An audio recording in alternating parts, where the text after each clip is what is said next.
Welcome back, everyone. Our next session is titled the D.I.P.P.E.R study, Dislodgement, Infiltration, Phlebitis, Prevention, Eliminating PIV Restarts. Pardon me. A randomized controlled trial evaluating a novel force-activated separation device. Please join me in welcoming our speakers, Maria Cardozo and Spencer Jones. As a clinician, Spencer Jones became frustrated with the inefficiency plaguing the healthcare system and was determined to play a role in improving delivery of healthcare. While still working as a nurse in the clinical setting, he identified an opportunity where improvements were needed around IV complications. He has 3 issued US patents and several others pending. Maria comes to us with a clinical research background. Spencer, Maria, take it away. Okay, thank you, Judy. And good morning, everyone. While I wish we could all be together in person, we really appreciate you attending the virtual presentation and virtual AVA. And thank you for logging in for this breakout session in particular, where we'll be reviewing results from the D.I.P.P.E.R study, a randomized controlled trial evaluating a novel force-activated separation device, or FASD for short. We have 2 financial disclosures to mention. Myself, I'm an employee of Linneus Medical, and Maria Cardozo is an employee of Hartford Hospital. I know you're probably thinking, wait, this guy doesn't look like Lee Steer, and you would be correct. Like I said, my name is Spencer Jones, registered nurse, founder, and CTO of Linneus Medical, and joining me is Maria Cardozo, CRNI certified RN and a clinical research associate at Hartford Hospital. Lee Steer regretfully was not able to present today because he has been, up to his gills with patient care and filling in for some of his infusion team in the infusion clinic at the hospital, this weekend. So many of you probably know Lee or have heard him present before. And while I'm sad that he wasn't able to present today, I've watched many of his presentations and love hearing him speak. We're still going to give you a great session, and we'll be reviewing some clinical study results on a recently FDA cleared device. And these clinical trial results have never publicly been presented until today. So we've got a really exciting session for you. The learning objectives for this breakout session are to understand and describe the process by which mechanical forces on peripheral IV tubing can cause dressing disruption and catheter manipulation that precipitate mechanical IV catheter failure. Second, we'll demonstrate an understanding of how a force-activated separation device is installed in a peripheral IV line, the process for replacing an FASD, and how a FASD functions. And lastly, we'll interpret and discuss randomized controlled trial data results that detail the impact that a FASD can have on mechanical PIV complication rates and delays in therapy. A few acknowledgments. I just wanted to give a big shout out to and huge thanks to Lee Steer, Maria Cardozo, Khadija El-Audi, Greg Panza, Dr. Steinberg, the Hartford vascular access specialty team, and all the floor nurses who helped make this trial happen during a pandemic. As you can imagine, doing a trial from start to finish in the middle of a pandemic posed a ton of challenges, and it really took a big team effort from all the people you see listed on the screen here. So cannot thank them enough for their hard work and dedication to make this trial happen in the way that it did. So something that has traditionally not received as much attention over the years are mechanical forces on the IV line and their impact on IV catheters. Many times when we think about IV complications, it's in really a very static sense. For instance, when we think of infiltration, we think of a catheter infusing outside the vein, right? But less thought seems to be given to the why or how the catheter got there in the first place, right? How it got outside of the vein. The images you see on your screen are of a 50-year-old male's arm with IV line tension at the described pounds of force. This real-time view of IV line tension as it's occurring is really a quick snapshot in time that occurs clinically for a number of reasons. But as you can imagine, the nurse often never sees it happening when they're caring for the patient, right? This can be happening over a split second and likely when the nurse is not in the room. So this begs the question, how much force on the line is safe, right? The obvious answer would be that the safest level of force on an IV line is 0, right? But logically, there has to be some level of IV line tension that is deemed clinically acceptable or not harmful. When I look at this, I've got a strong stomach, but it still makes me just a little bit squeamish, kind of on behalf of the patient, to see this IV catheter being pulled at the 4 pounds and the 7 pounds. Right, that looks bad to me. Right, something's not good is happening. But it really just to beg the question: how much force on a line is safe? So when IV line tension begins to move the dressing and ultimately the catheter hub, this translates to catheter tip movement within the vein. The degree to which the catheter moves in the vein, of course, varies based on a number of things, right? The angle of the pull, the strength of the pull, but regardless, torquing and tenting of the dressing and that catheter hub means that the catheter tip is being forcibly moved into or against the inner wall of the vessel, right? And where it's digging, how hard it's digging, or moving, or scraping, etc., is all dependent on all of those variables that we mentioned. And this kind of taking the graphics from the previous slide and then putting kind of some animation to show when tenting occurs. This is kind of an estimation of what's happening to that catheter tip, right? So it's laying nicely in the vein at rest. There's some tenting. There's a pull on the dressing and the hub. And what's happening to that catheter tip, right? It's moving to one point, and then when the dressing and the skin returns to resting point, that catheter and that catheter tip rebound and come to that resting position. So all the solutions that you see on your screen here, we're all familiar with them, right? Engineered stabilization devices, integrated securement devices, transparent films, tissue adhesives, and tubing management, gloves or other devices, right, that have come onto the market. They're all important pieces of the infusion bundle, no doubt, right? We can all agree on that. And they all share a common goal, a kind of a common mission, right? Which is to stabilize the catheter, reduce catheter movement, and decrease IV complications, right? Increasing dwell times ultimately. Another thing they have in common is that they are all designed to hold on for dear life, right? They're really all designed to never fail. At their core, they're designed to hold the catheter in place whenever there's a force on the IV line, right? Whether that's a 2-pound force or a 20-pound pull, right? And for these solutions, that's their job, right? That's absolutely what they're supposed to do, and they're playing their part. You need an occlusive barrier to protect the site. Whether that's a transparent film or an integrated securement device, and you need that to be sturdy, right?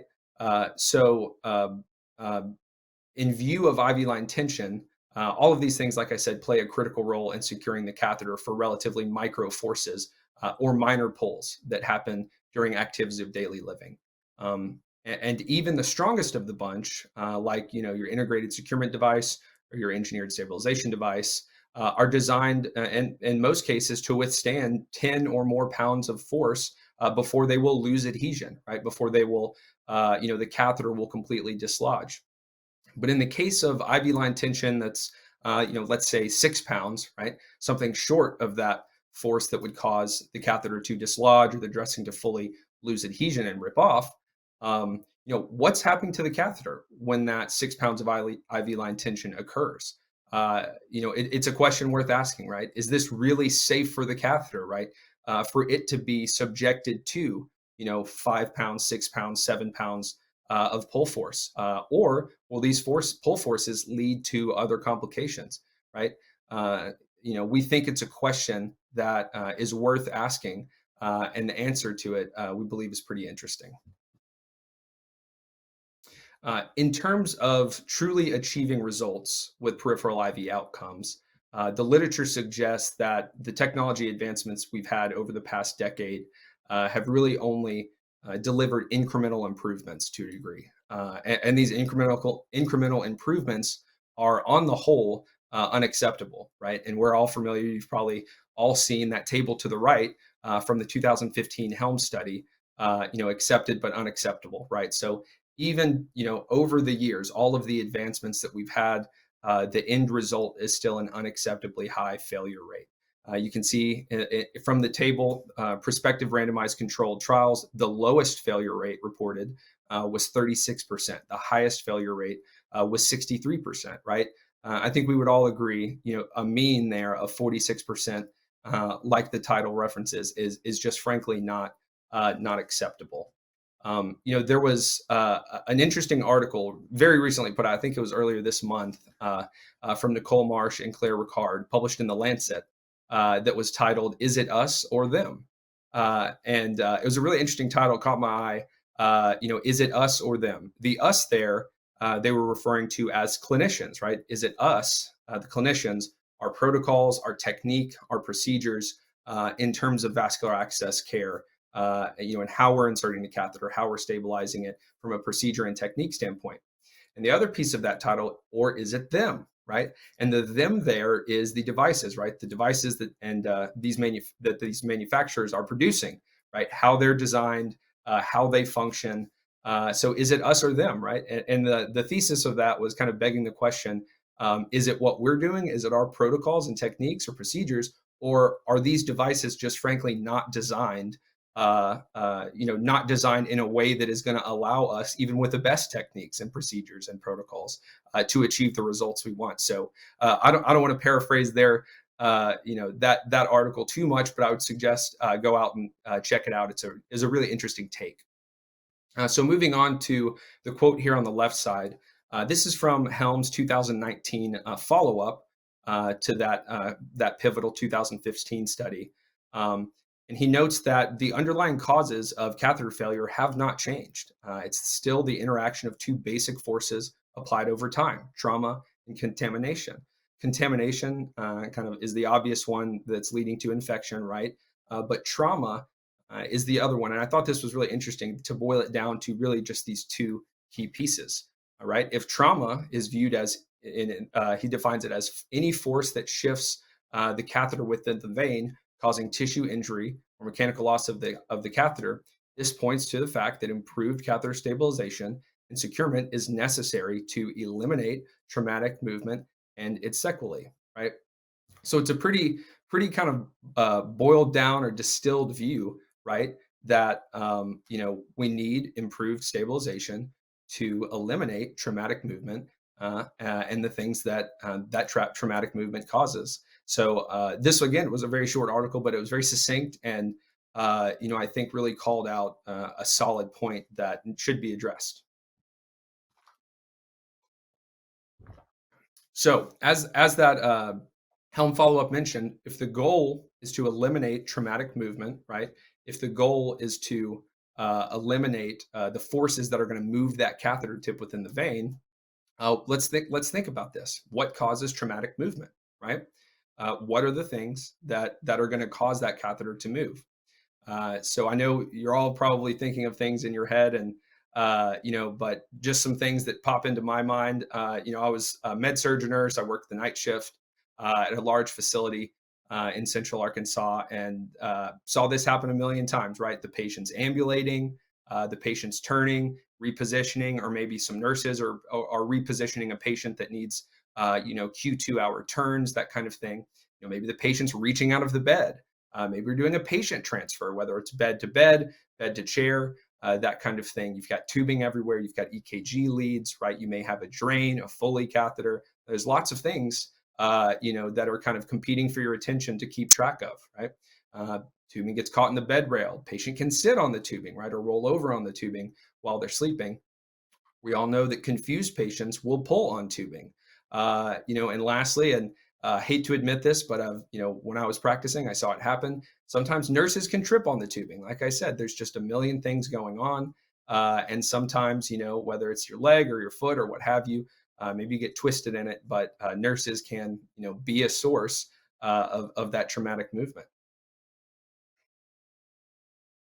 Of course, not every instance of IV line tension that we talked about on the last slide is going to result in a catastrophic failure of the IV securement, right? A full ripping off of the securement or a full dislodgement of the catheter.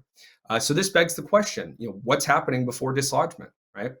Mechanical phlebitis and infiltration are both caused by traumatic movement and occur with the dressing intact, right? You can have mechanical phlebitis or infiltration, present when you've got a wonderful and lovely, clean, dry, and intact dressing, right?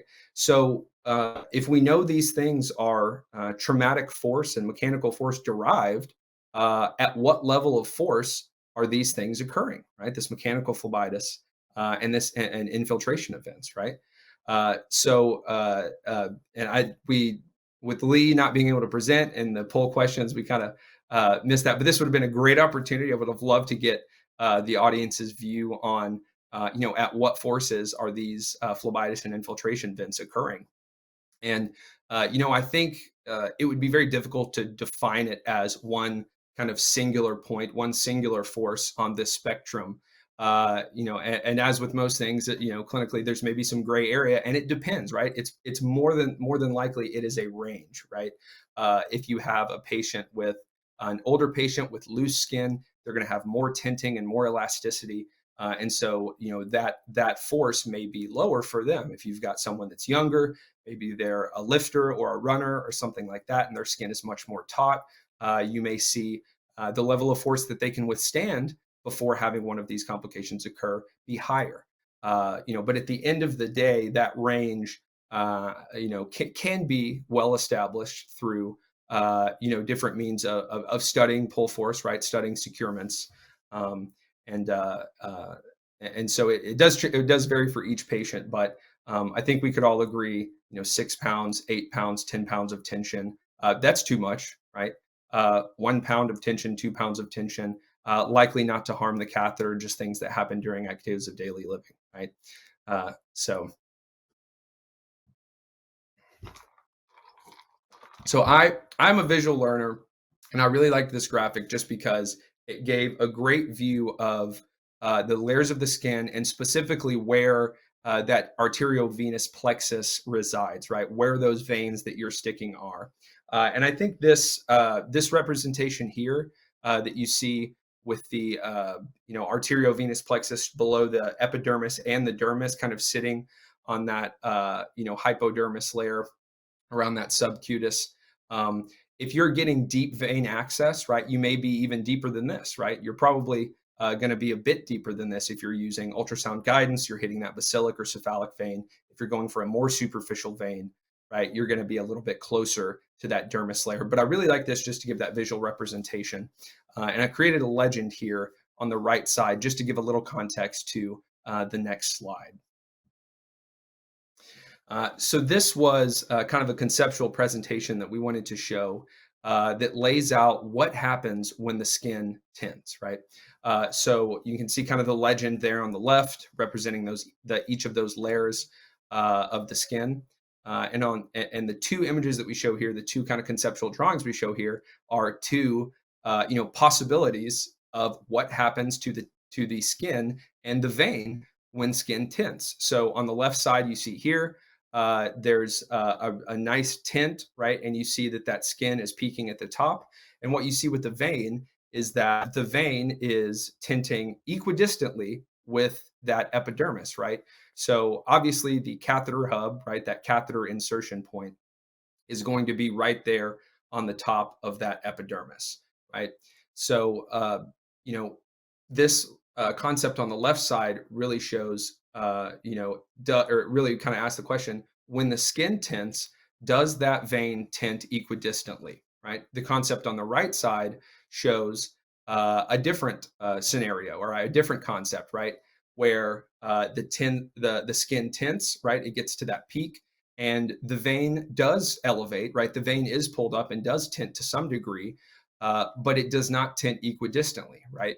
The relationship and the distance between that vein and the top of the epidermis is elongated, right?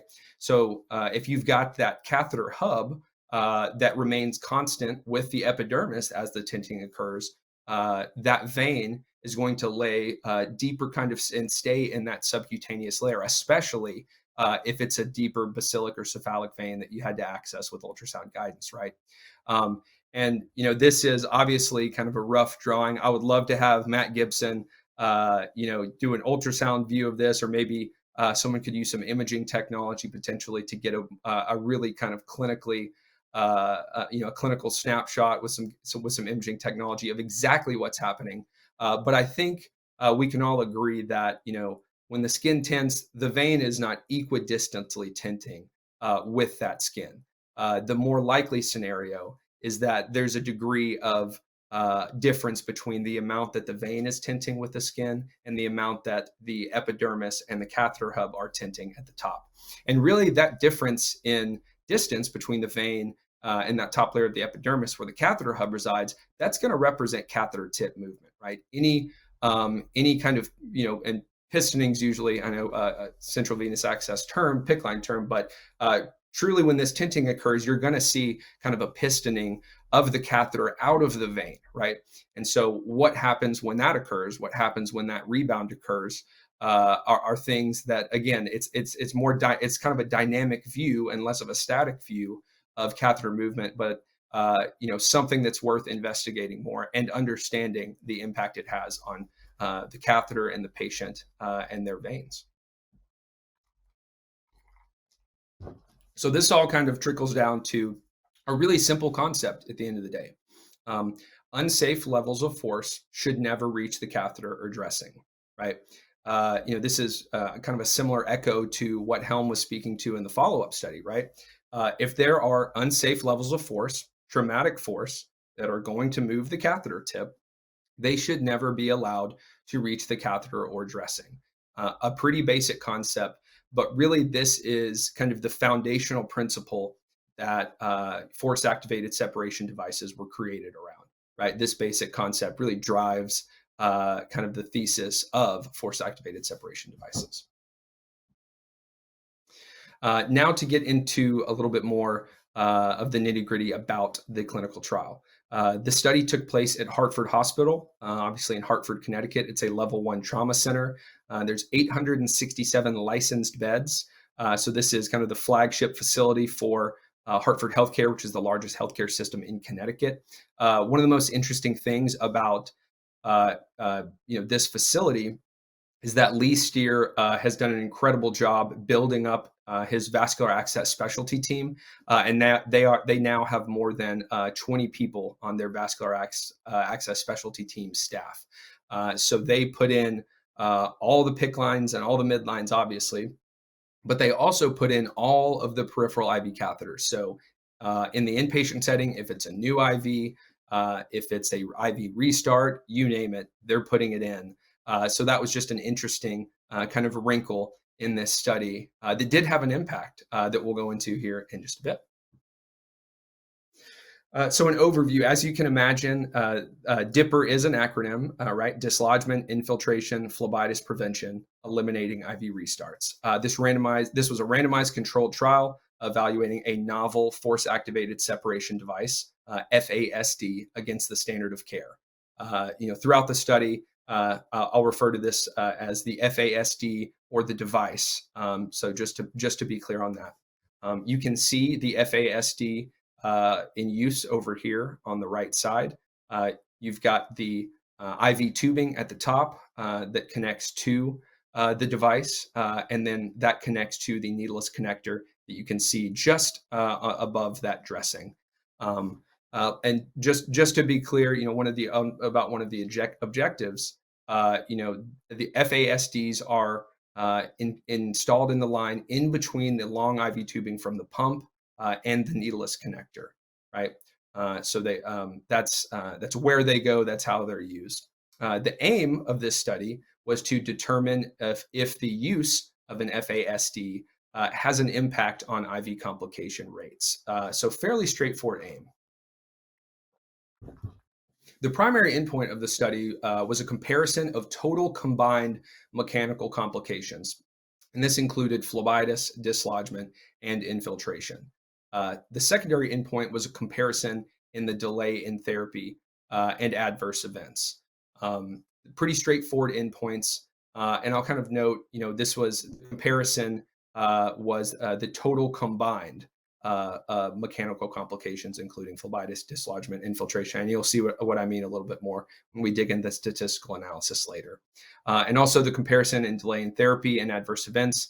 Delay in therapy, we defined in this study as the time from when an event happened, whether it was an IV complication or a separation of the force-activated separation device, right?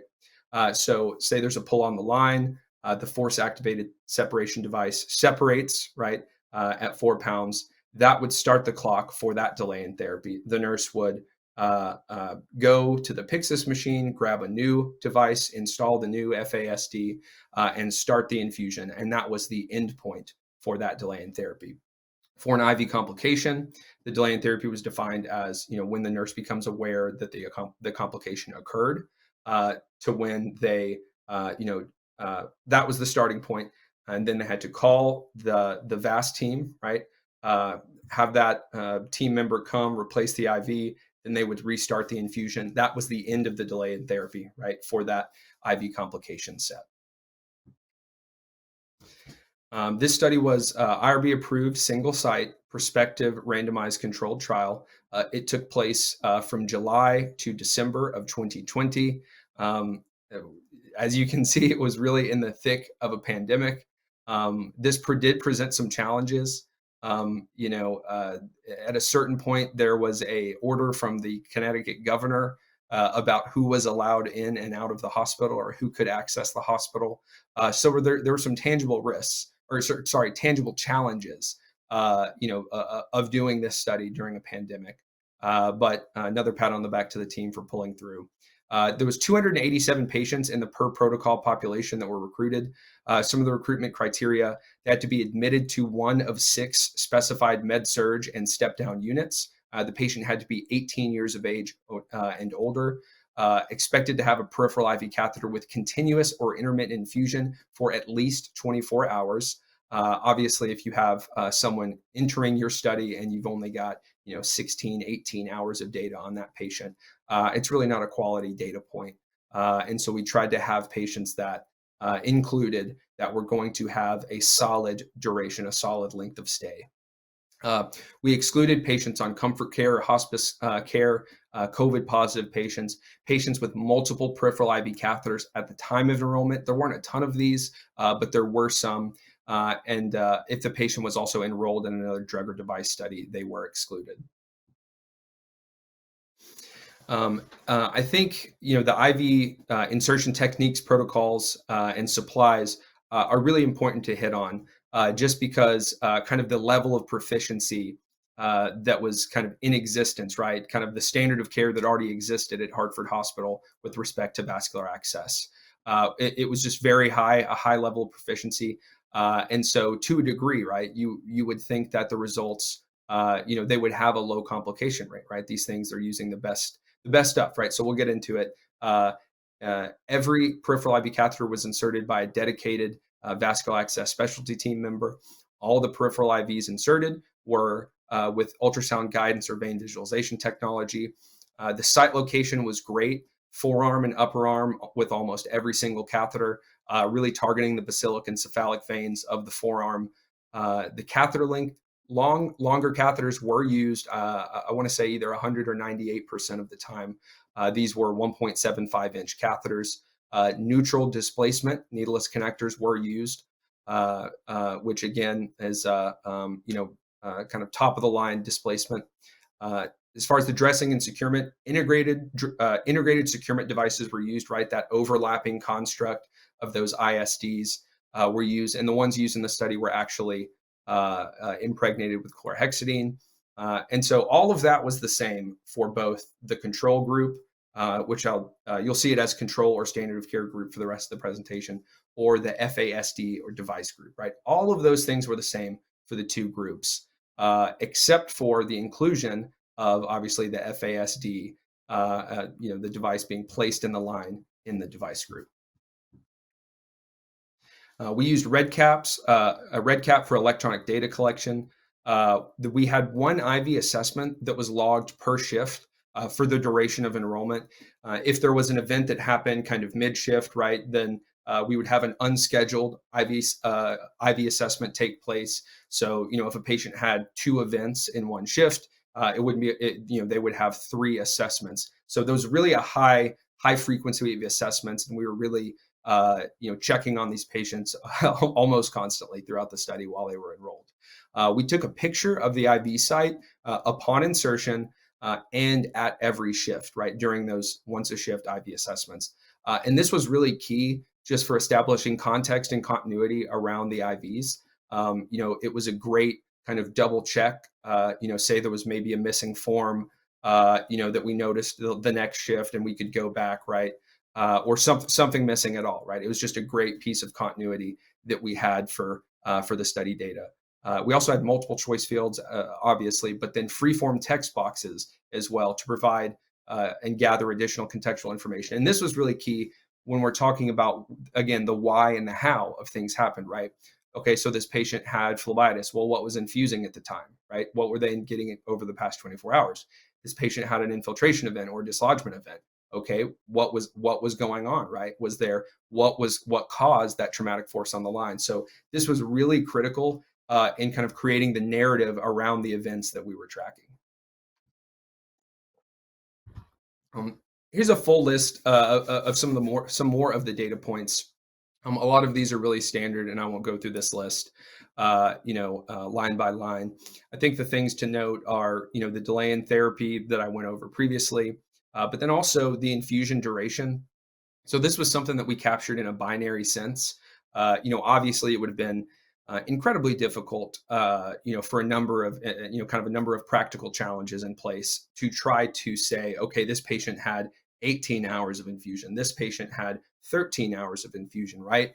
And so, a way to still capture the spirit of that data, but make it more practically feasible from a data collection and surveillance standpoint, was to create 2 buckets where if the patient during that IV assessment, right, we would assess whether that patient's infusion had been actively infusing for greater than 6 hours, and we considered that to be continuous, or less than 6 hours, and we considered that to be intermittent. So this gave us a really good snapshot of, basically how long was this patient hooked up to the IV, right? How long were they hooked up to the IV tubing and with something kind of actively infusing? Which, as you can imagine, the longer, the more time you're hooked up to an infusion, the more time you're hooked up to the tubing, the more time that something's infusing, that elevates your chance of having an IV complication, of course. So it was an important piece of kind of data that we captured. And obviously, we tried to capture, like I mentioned, the cause of the event, right? The phlebitis, the infiltration, the dislodgement, or the device separation, right? What was causing those things to occur?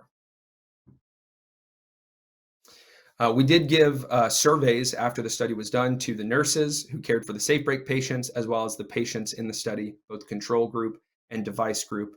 We used Likert scale format for these, so we would give them a statement, and they could either say strongly disagree, all the way up disagree, neutral, agree, or strongly agree.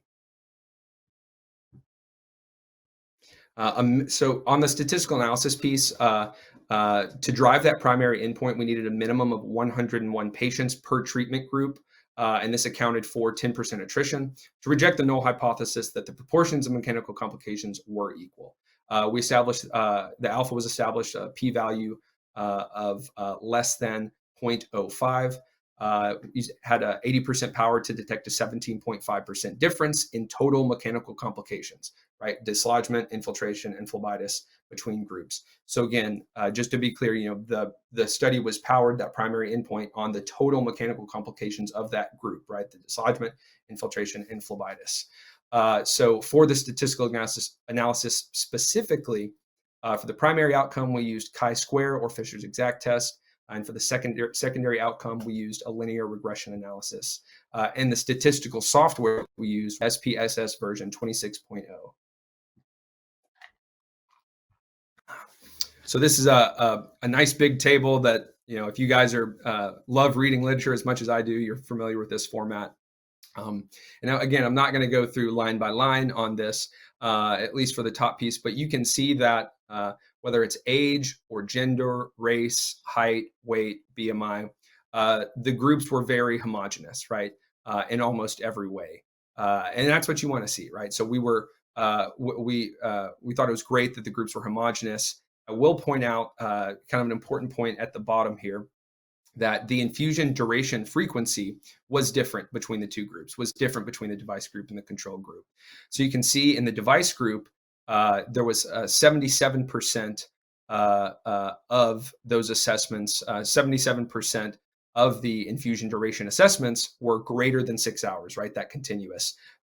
Compared to in the control group, only 59% of those infusion duration assessments were greater than 6 hours. So all that to say, the patients in the device group spent more time hooked up to the IV, right? They were actively receiving an infusion for more time than the patients in the control group.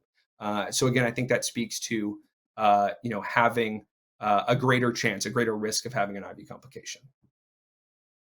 And now to the results. Again, we've got this beautiful, clinical literature style table.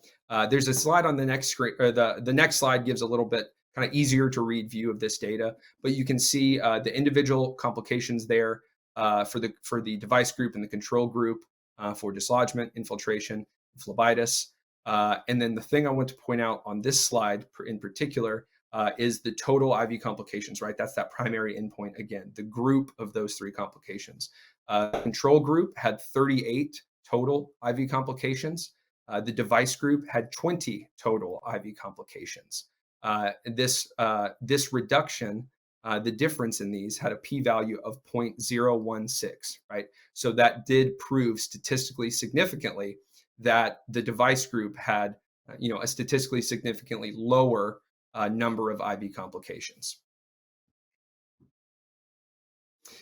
Like I said, a little bit easier to read table that kind of breaks down the percentages in a little bit more bite-sized fashion. So you can see the control group had a 12.5% infiltration rate compared to 7.7% in the device group, right? That's a 39% reduction in infiltration. You can see the control group 5.6% dislodgement rate, device group 2.8%. That's a 50% reduction. There was a large reduction in phlebitis. In fact, the largest reduction of all three of the complications was seen in phlebitis, right? The control group had an 8.3% phlebitis rate, and the device group had a 3.5% phlebitis rate. Again, delivering a 58% reduction in phlebitis. And I'll note that phlebitis was defined as a VIP score of greater than or equal to 2. So really, this was any phlebitis event that necessitated or the replacement of the IV catheter, right? And so again, looking at the total results, the control group had an IV complication rate of 26.4. Pretty incredible, right? The device group had an IV complication rate, though, of 14%, right? Which was a 47% reduction, compared to the control group. Again, that p-value of 0.016. So, and I kind of want to pause here to just point out that the control group had an incredible IV complication rate. So even in this challenging environment, the device, the FASD, was able to achieve great results. Just an overview, like I mentioned, the device group experienced 47% fewer mechanical complications requiring an IV restart. There was a 5-minute average time to change out the force-activated separation device versus an 86-minute delay in therapy for an IV restart, right? So what this means, right, the patient had some pole event, the FASD separates intentionally, nurse comes in, finds it, replaces it, restarts the infusion, and that on average took 5 minutes throughout the study. And replacing the IV with the dedicated vascular access team took on average 86 minutes, right? They've got a queue of people in line, right? They've got to get to, and sometimes it just took longer than other times. And this is an important note too. The FASD separated 16.7% of the time. So basically what this means is, if it was put on 100 patients, there'd be roughly 17 of them that would have a separation event. So not a nuisance, right? But enough to deliver the reduction in IV complications, which is ultimately what you want. The treatment group was a significant predictor of total delay in therapy time when controlling for the total time enrolled in the study. So what does this mean? This just means that there was a greater estimated total delay in therapy time in the control group versus the device group. And I hit on this previously as well. There was significantly more infusions lasting greater than 6 hours in the device group than the control group. We did track adverse events in the per protocol population. There were significantly more overall adverse events in the control group with 125 versus the device group at 75. And I think it's important to note that we collected all adverse events, right? Not just those related to even vascular access, right? So this study was used in an FDA submission, and so all adverse event tracking was required. That's why that number of adverse events is a bit high. Just to comment, there were no serious adverse events or adverse events related to the study device. Looking at total PIVs in the study, so in the control group, there was 144 patients, total of 195 peripheral IV catheters used. This gave us a ratio of 1.35 catheters per patient. In the device group, 143 patients, 166 peripheral IV catheters. This was a ratio of 1.16 peripheral IV catheters per patient. So a really nice improvement on just the overall catheter utilization, right, that we saw. And I wanted to lay out some case studies just from a few different patients in the study, just to give you a sense of kind of the data that we were capturing, right, that contextual data, but then also just some of the scenarios, right, that we saw. So this patient, 51-year-old white male, the primary diagnosis was pneumonia, non-ST elevated myocardial infarction. This patient was in the bathroom and extended his arm to throw away the paper towel after washing his hands, which resulted in the line getting caught and the device separating. This patient was receiving heparin at the time of the infusion. The delay in therapy time was only 2 minutes, right? So pull force on the line, force activated separation device separated as intended. And ultimately, the delay in therapy was 2 minutes. So 52-year-old white female, primary admitting diagnosis was abdominal pain. This patient reported pain near the IV site. Nurse investigated, found redness around the IV site, even though there wasn't anything infusing at the time, right? So the VAST member replaced the IV, and due to the VAST team placing, again, all the IVs in the study, they had a list of patients ahead of them. So replacing that IV resulted in a delay in therapy of 166 minutes. So that's almost over 2.5 hours that this patient was not getting an infusion, was not getting any IV therapy. Another 60-year-old Asian male, primary diagnosis was non-ST elevated myocardial infarction. This patient was reaching for his phone on the bedside, away from the pump, and pulled on the IV line, causing the FASD to separate. So patient was receiving heparin at the time of the infusion, at the time of the separation event, which resulted in a delay in therapy of just 4 minutes. I think this is the last case study. An 80-year-old white male, again, primary diagnosis was a non-ST elevated myocardial infarction. The patient accidentally stepped on his IV line while walking, right? He leaned over to adjust the tubing and stepped on his tubing, right? Patient was receiving heparin at the time of the separation event. Delay in therapy was only 7 minutes again. So you can see, the time it takes to replace an FASD is incredibly minimal when you compare it to the time to replace an IV. And obviously, if staff nurses or floor nurses are inserting the IVs, it may be slightly quicker. But at any rate, in this facility, since the dedicated VAST team was placing all the IVs, which I think is a goal that we could all strive towards, anytime where you have that VAST team placing those IVs, it's just going to take a little bit longer to replace them. Looking at the nurse survey results, so 92% of the nurses we surveyed agreed or strongly agreed that they were satisfied with the device. 98% disagreed or strongly disagreed that the device was difficult to install, right? So we kind of tried to ask a negatively stance question, but the thesis there is that they all thought it was relatively easy to install. 84% agreed or strongly agreed that they would want an FASD installed in the IV line if one of their family members was in the hospital, right? So we really, this was a really interesting, I thought, question and a great response. And then the last one, very interesting as well. We asked them, I think this type of device should be used on blank. And they were given a number of choices to choose from, right? Patients with cognitive abnormalities, DIVA patients, geriatric patients, right? There was a number of kind of subsets of patients. And one of the options that we provided was standard of care, everyone. And the vast majority, 72% of the nurses responded that they thought that an FASD should be used on everyone, the standard of care. So pretty impactful results from the survey. The patient survey, 116 patients in the device group responded. A lot of the questions were related to, obviously, their view of the force-activated separation device and kind of how it functioned. With a replacement rate of only 17%, right? The majority of the patients never had their device separate, right? That's just kind of logically how it happens. And so some of the data on those survey questions were a little bit skewed. And we anonymized the survey, so we didn't have the ability to go back and say, okay, what about just the patients that had a separation event? What were their responses? That was, since we anonymized the surveys, that was impossible to do. But 89% of the device group patients surveyed agreed or strongly agreed that they were glad that the hospital used the study device on their IV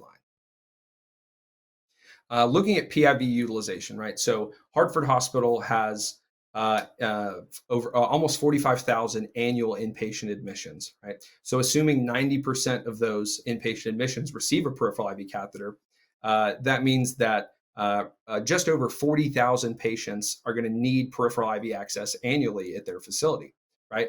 So taking that catheter to patient ratio that we saw, that we looked at on a previous slide, without the use of an FASD, we would expect the annual catheter use to be roughly 54,000, right?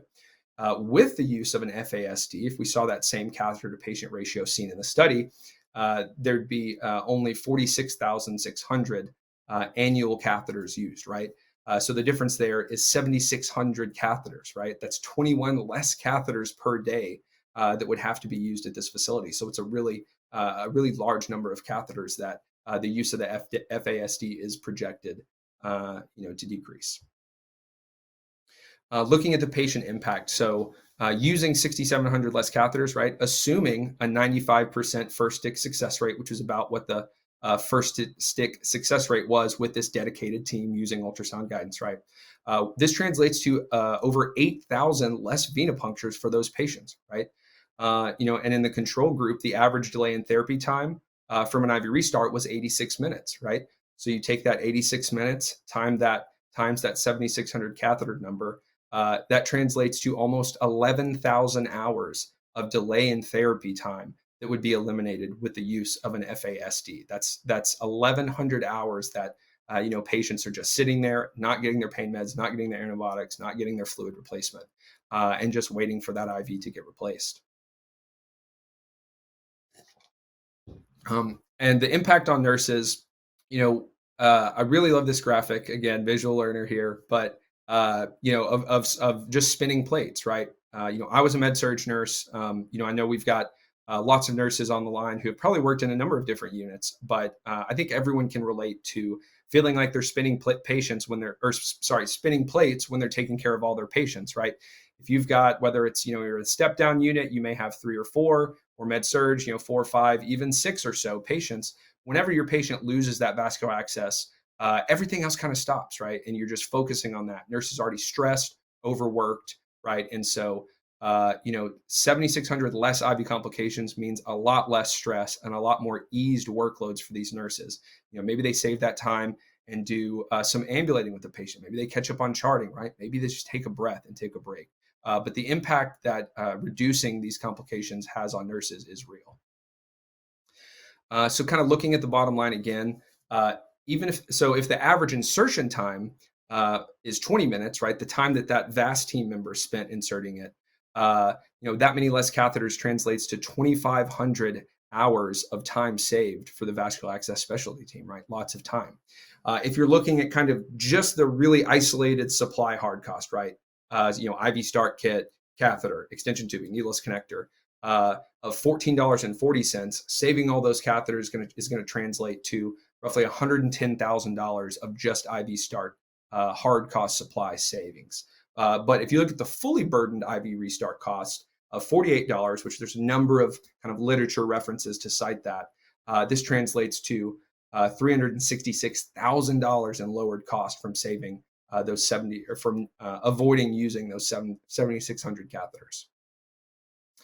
Something to note too, Lee Steer's PIV5 study, you've probably all read it, was used during the, these protocols and procedures were used in the study. So like we said, right person inserting, right vein, all the things we mentioned.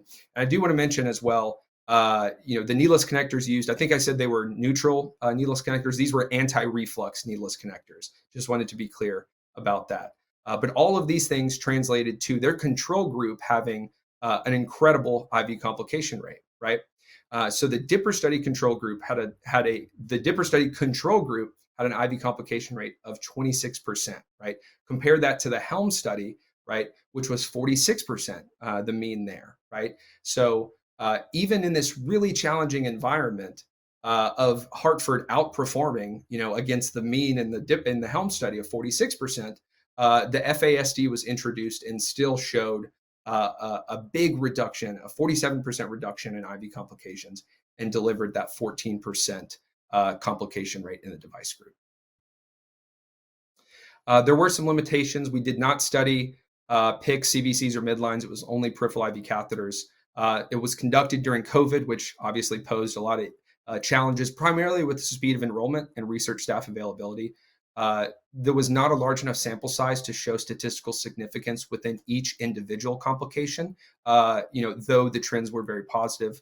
And additional studies evaluating the FASD use in pediatrics, PICC lines, CVCs, and midline patients are needed.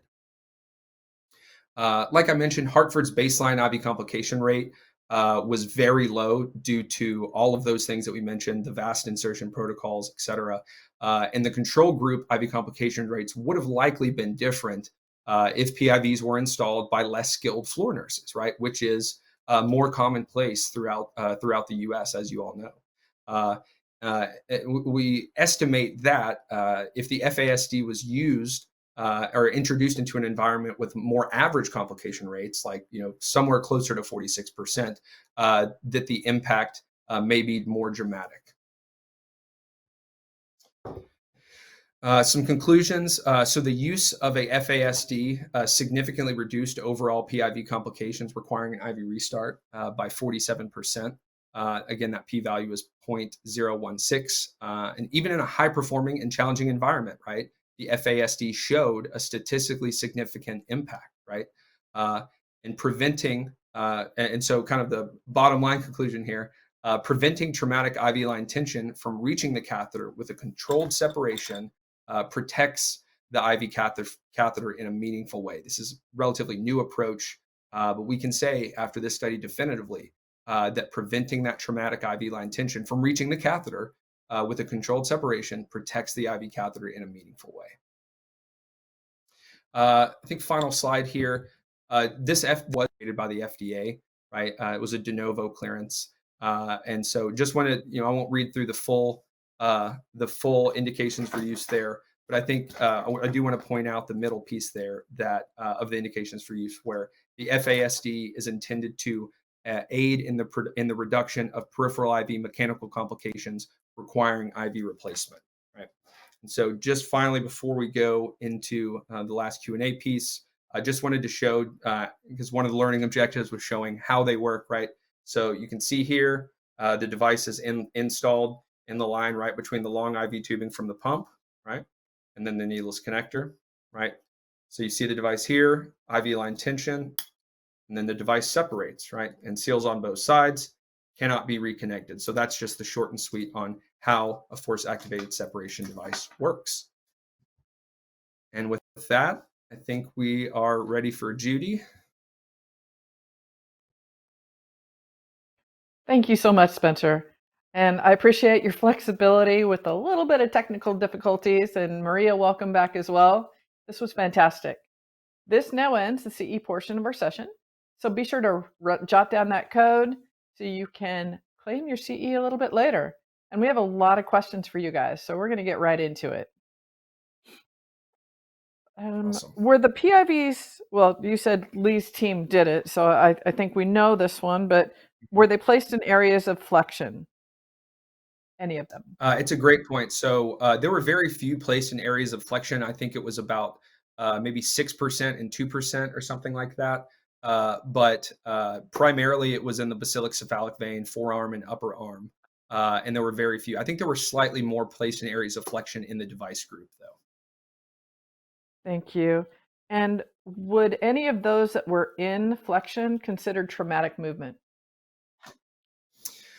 It's a good question. I mean, I think the bending of the arm or the bending of the wrist, right? If it's in the AC or the wrist, I think that could be considered traumatic movement. We didn't really investigate or kind of document that as much. We were just documenting when an event occurred, right? When there was an IV complication that necessitated an IV restart.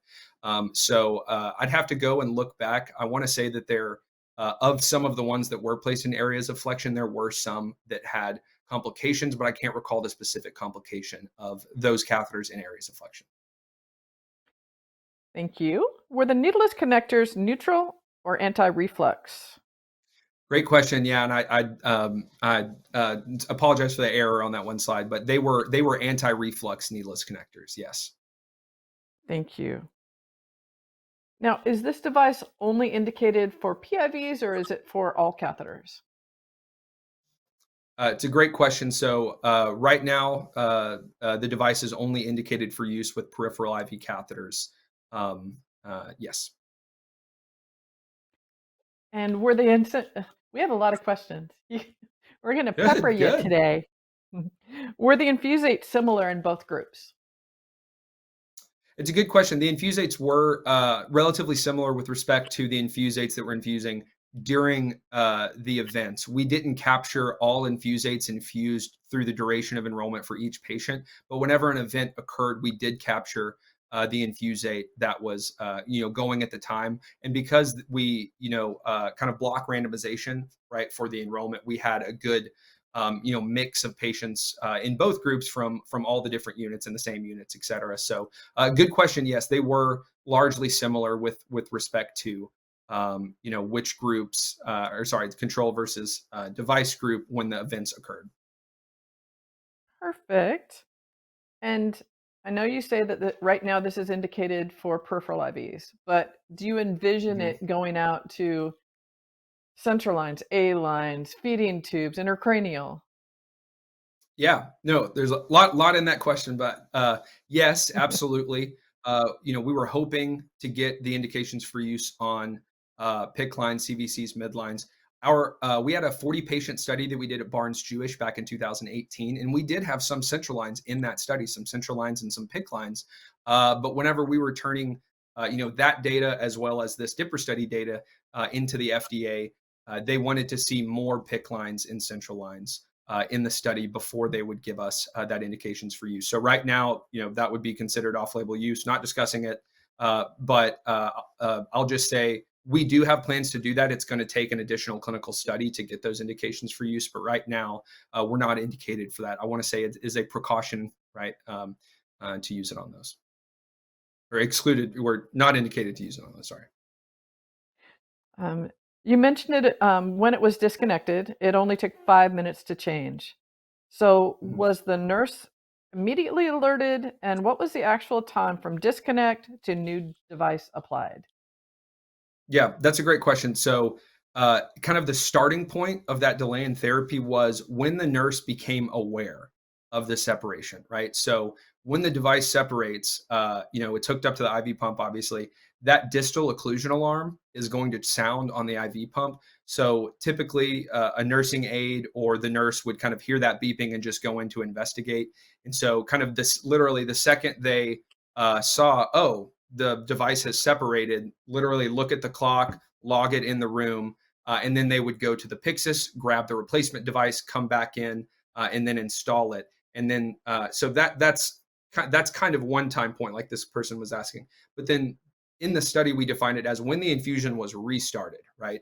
So immediately after they replaced the device, they would restart the infusion, and that was kind of the end of the time point. So that average was literally from when they found it, right? Whenever they found it to when the infusion was restarted after replacement.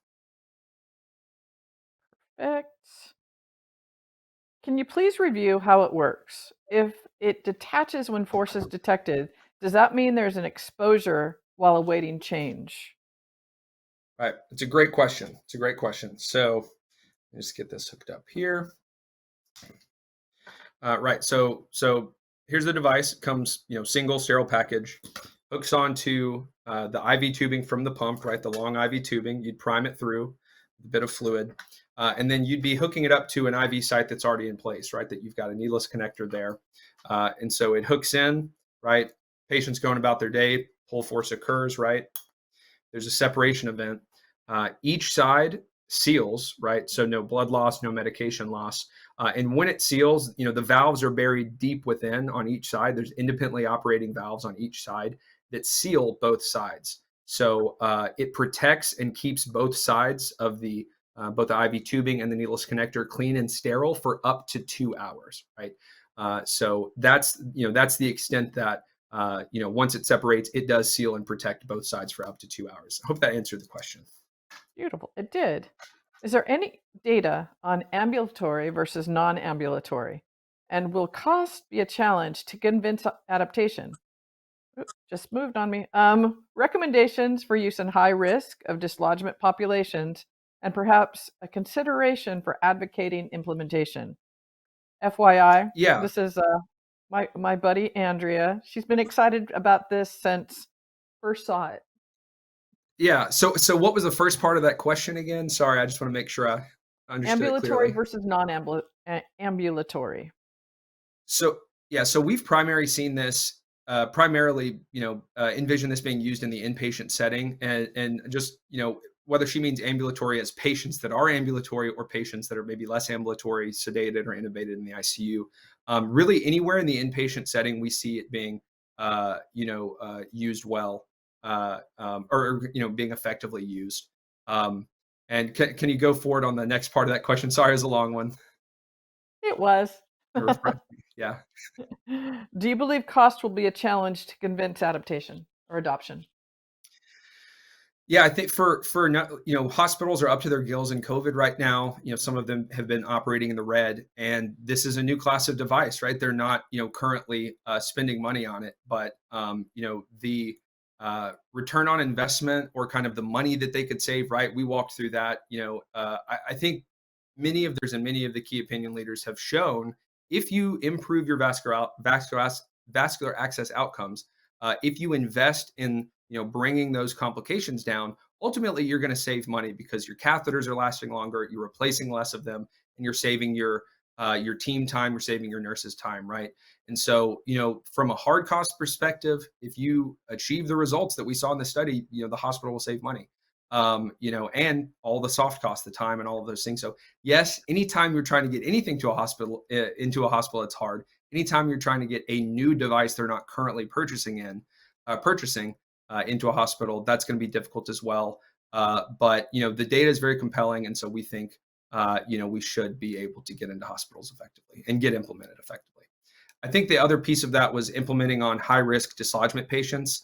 Yes. There's some good literature that identifies not only high risk dislodgement patients, but high risk infiltration patients, high risk phlebitis patients. Some of that is very demographic based. Some of that is very diagnosis based. Some of it's very, what are you having infused at the time, right? There's a lot of different variables.